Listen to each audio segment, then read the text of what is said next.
Hello నమస్తే, welcome back to Anitha news. నేను శిరీష.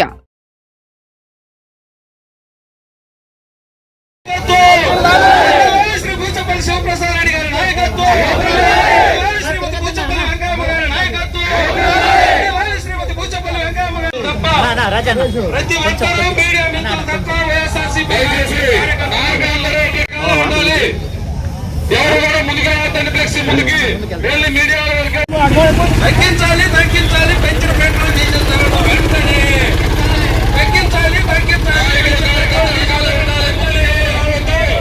వెనక్కి తీసుకోవాలి పెంచిన వెంటనే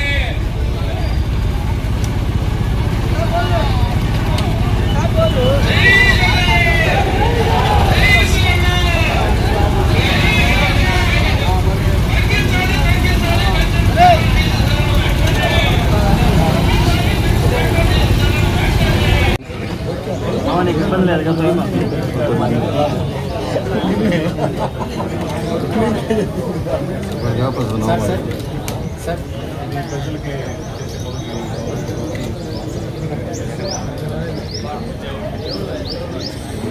ఇంకొంచెం ముందు పెట్టకూడదు.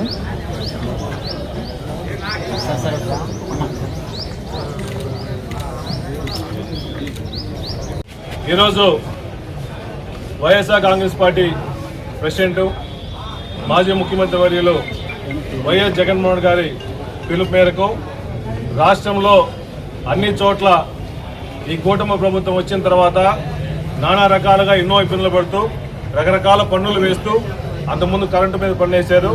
ఇప్పుడు కావాలని చెప్పేసి state government, central government, Chandrababu Naidu కలిసి ఈ పెట్రోల్ రేట్లు, డీజిల్ రేట్లు పెంచడానికి నిరసనగా వైఎస్ఆర్ కాంగ్రెస్ పార్టీ కార్యకర్తలు, ప్రజలందరూ కలిసి ఈరోజు దర్శి నియోజకవర్గ హెడ్ క్వార్టర్లో దర్శిలో ర్యాలీ చేయడం జరిగింది.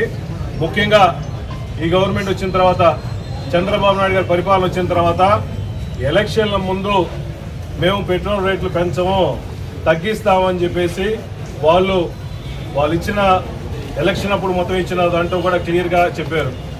ఎలక్షన్లు అయిన తర్వాత రకరకాల బాధలు చేస్తూ ముఖ్యంగా ఇప్పుడు పెట్రోల్ రేట్లకు వచ్చేకి ₹3.29, అదేవిధంగా డీజిల్ మీద ₹3.14 విపరీతంగా పెంచేసి రాష్ట్రంలో పేద ప్రజల్ని, రైతుల్ని నానా రకాలకు ఇబ్బంది పడిస్తుంది. చంద్రబాబు నాయుడు గారు, లోకేష్ గారు ఎలక్షన్ల ముందు ఏం చెప్పారు? ₹1 కూడా పెంచము, ప్రజల్ని ఇబ్బంది చేయము. గతంలో వైఎస్ఆర్ కాంగ్రెస్ పార్టీ ప్రభుత్వం ఎన్నో రకాలుగా పెంచుతున్నారని చెప్పేసి పెట్రోల్ బంకుల దగ్గర పోయి ఫోటోలు దిగిన పరిస్థితి చూస్తున్నాం.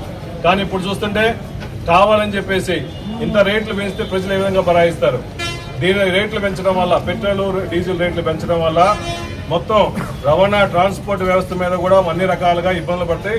మళ్ళీ ఖర్చులు పెరుగుతూ ఉంటాయి, నిత్యావసర సరుకులు కూడా రేట్లు పెరుగుతూ ఉంటాయి. దీనికి పూర్తిగా చంద్రబాబు నాయుడు గారు వాళ్ళ కూటమి బరాయించాల్సిన అవసరం ఉంది, బాధ్యత వహించాల్సిన అవసరం ఉంది. ఎలక్షన్లు అప్పుడు చెప్పింది ఏంటి? ఎలక్షన్లు అయిన తర్వాత చెప్పేది ఏంటి? మీరు మేనిఫెస్టోలో ఏం పెట్టారు? ఏమీ చేయము, ఏమీ పెంచము, అందరికి ప్రజలకు అందుబాటులో ఉంటా ఉన్నారు. ఎలక్షన్లు అయిన తర్వాత జగన్మోహన్ గారు చేసిన సూపర్ 6 చేయలేదు, పేద ప్రజల కోసం ఉపయోగపడే పనులు చేయలేదు.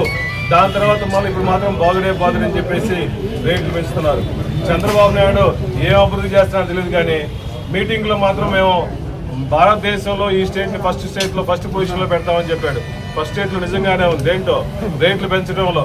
పెట్రోల్ రేట్లు, డీజిల్ రేట్లు అన్ని రాష్ట్రాలతో పోల్చుకుంటే ఈ చంద్రబాబు నాయుడు గారు కూటమి ప్రభుత్వంలోనే దేశంలో అన్నిటికంటే ఫస్ట్ పొజిషన్లో ఉంది రేట్లు పెంచడంలో. దయచేసి ఈ వ్యాట్, స్టేట్ ట్యాక్స్ తగ్గించేసి ప్రజలకు అవసరపడే నిత్యావసర వస్తువుల్లో ఇది కూడా భాగం కాబట్టి, పెట్రోల్, డీజిల్ లేకపోతే నడిచే పరిస్థితి లేదు కాబట్టి ఎమ్మటే మీరు రేట్లు తగ్గించేసి మిగిలిన స్టేట్లు ఏ విధంగా రేట్లు ఉన్నాయో అదే విధంగా మీరు చేయాలని చెప్పేసి వైఎస్ఆర్ కాంగ్రెస్ పార్టీ తరఫున మేము డిమాండ్ చేస్తున్నాం.